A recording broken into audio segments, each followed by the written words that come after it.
नमस्कार मित्रांनो, झी मराठीवरील लोकप्रिय मालिका देवमाणूस आता नवीन रूपात परत येत असून देवमाणूस मधला अध्याय या नावाने प्रेक्षकांच्या भेटीला येणार आहे। मालिकेच्या पहिल्याच प्रोमोपासून प्रेक्षकांमध्ये प्रचंड उत्सुकता निर्माण झाली आहे।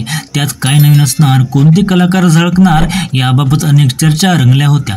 दुसऱ्या प्रोमोमधून हे स्पष्ट झाले की पुन्हा मुख्य भूमिकेत अभिनेता किरण गायकवाड पुन्हा झळकणार आहे। यावर प्रतिक्रिया देताना किरणने सांगितले, झी मराठी 100% चांगलं असेल तरच काही करतं, त्यामुळे मला या सीझनबद्दल उत्सुकता होती।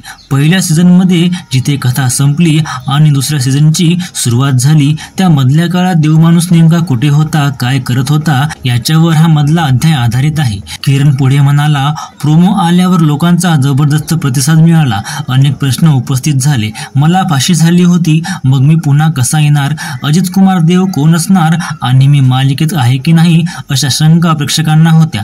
त्यानंतर आमच्या दुसऱ्या प्रोमोलाही 17 मिलियनहून अधिक व्ह्यूज मिळाले, यामुळे जबाबदारी खूपच वाढली आहे। या नवीन अध्यायात प्रेक्षकांना काहीतरी भन्नाट अनुभवायला मिळणार आहे अशी ग्वाही किरणने दिली आहे। यावेळी तो एका टेलरची भूमिका साकारतोय आणि खास सातारी भाषेत संवाद बोलणार आहे असेही त्याने स्पष्ट केले।